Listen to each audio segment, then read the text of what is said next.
मेरे पापा है, वो सीरियस है लेकिन डॉक्टर देख नहीं रहे उनको। कब लेके आए? उनका नाम राम बहादुर है। नहीं, उनका इलाज ही तो नहीं कर रहे, इसीलिए तो मैं हॉस्पिटल की तरफ से परेशान हूँ। लापरवाही की जा रही है। हाँ, 14-15 लोगों ने कि उससे ज्यादा लोग मरे थे, यहाँ पे सब झूठ बोल रहे हैं। मैंने ऐसी भीड़ कभी जिंदगी में नहीं देखी। उसकी एकदम दब गई नीचे। मेरी कसम अब तक खाना नहीं खाया वो हर्षा को देख के। कल रात नई दिल्ली रेलवे स्टेशन पे जो घटना घटी, वह घटना हृदय विदारक है। सोचने मात्र से हमारी और आपकी रूह कांप जाती है कि आखिर उस वक्त क्या मंजर रहा होगा। कहा गया कि अचानक भीड़ आ गई। आखिर अचानक भीड़ पहुंची कैसे? क्या सरकार के पास पहले से कोई योजनाएं नहीं थी इसको लेके? और अगर सरकार के पास इसको लेके योजनाएं थी तो उस योजना पे काम क्यों नहीं हुआ? अभी से कुछ दिन पहले प्रयागराज में जो घटना घटी, हम उस घटना से सीख क्यों नहीं ले पाए? सवाल है। सवाल यह भी है कि नई दिल्ली रेलवे स्टेशन एक सेंटर है। सिर्फ प्रयागराज में ही भीड़ नहीं होगी। नई दिल्ली रेलवे स्टेशन पे भीड़ होना बिल्कुल लाजमी था, क्योंकि नई दिल्ली में सिर्फ दिल्ली के ही लोग नहीं आते, वहां पे देश भर के लोग आते हैं। चाहे वो बिहार के लोग हो, उत्तर प्रदेश के लोग हैं, उत्तराखंड के लोग हो, या फिर हरियाणा के लोग हो, या फिर पंजाब के लोग हो, या फिर मध्य प्रदेश के लोग हो, या फिर जम्मू कश्मीर के लोग हो, या फिर बंगाल के लोग हो। हर तरफ के लोग आएंगे नई दिल्ली, और नई दिल्ली से ट्रेन लेके फिर वो प्रयागराज जाते हैं। ये हर किसी को पता है। तो फिर सुरक्षा कर्मी वहां क्यों नहीं थे? जो चश्मदीद थे वो कह रहे हैं कि मौके पे सुरक्षा कर्मी मौजूद नहीं थे। सवाल है कि सुरक्षा कर्मी क्यों नहीं मौजूद थे? क्या रेल मंत्रालय का ये विफलता है? रेल मंत्रालय को इसका आभास नहीं था? पुलिस का, प्रशासन का उस वक्त नहीं होना, और अगर था भी, मैं मानता हूं कि पुलिस प्रशासन होगी, लेकिन जिस संख्या में, जो मुस्तैदी से पुलिस प्रशासन को उस वक्त वहां होना चाहिए, वो पुलिस प्रशासन उस मुस्तैदी से उस वक्त वहां मौजूद नहीं होंगे। क्यों? क्योंकि वहां पे 10, 20, 50 की संख्या में पुलिस बल होंगे, और 50 की संख्या में भी अगर पुलिस बल होंगे, तो उस 50 की संख्या वाले पुलिस बल में इतनी हिम्मत नहीं थी कि वो लोग उस भीड़ को काबू कर पाए।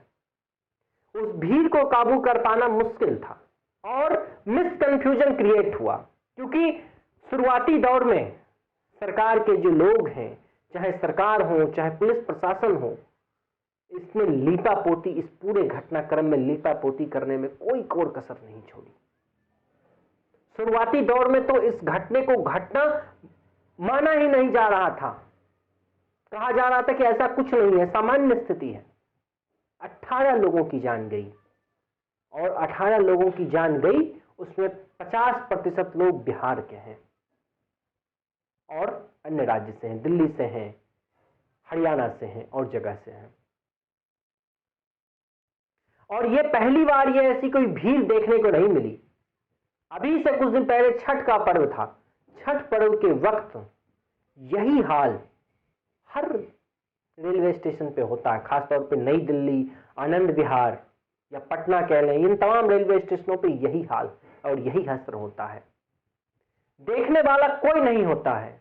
और अभी होली आने वाला है, आप लोग फिर देखिएगा, होली के वक्त रेलवे स्टेशन का यही दुर्दशा होगा, और ऐसे ही भेड़ बकरियों की तरह लोग भर भर के गाड़ी में ठूस ठूस के अपने गंतव्य स्थान पे जाएंगे।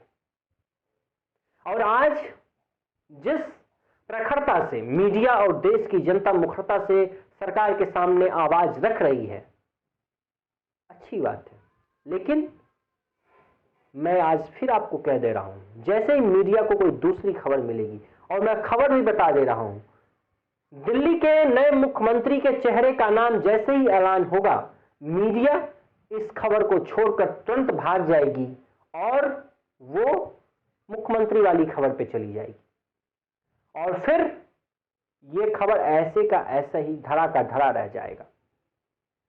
हर बार कहा जाता है कि एक जांच कमेटी बना दी गई, एक जांच कमेटी बना दी गई। आखिर उस जांच कमेटी का होता क्या है? क्या हुआ आज तक? देश में जितनी भी बड़ी से बड़ी घटनाएं होती हैं, आखिर उस जांच कमेटी का क्या होता है? हर बार कहा जाता है कि उच्च स्तरीय जांच कमेटी बैठा दी गई है। आखिर उस उच्च स्तरीय जांच कमेटी का हम क्या करें? हमारी भोली भाली जनता क्या करे उस जांच कमेटी की?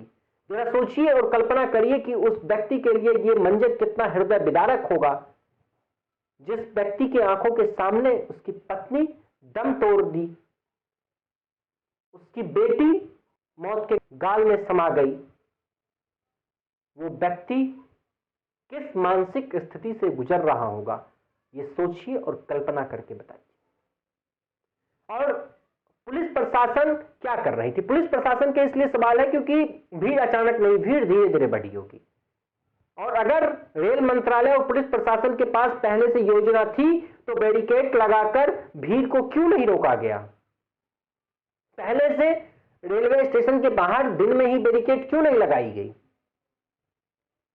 क्या ये रेलवे की विफलता नहीं है? बिल्कुल विफलता है, मैं इसको विफलता मानता हूं। और कहा गया कि सरकार की तरफ से 10-10 लाख रुपए का मुआवजा दे दिया गया मृतक परिवार को। जो लोग घायल हैं उनको 2.5 लाख रुपया का, और जो चोटिल व्यक्ति जो कम घायल हैं उनको 1 लाख रुपया का मुआवजा दिया गया। अब जरा सोचिए, जिस व्यक्ति का, जिस परिवार का चिराग बुझ गया, उस व्यक्ति, उस परिवार को आप 10 लाख रुपया देके क्या कर लेंगे?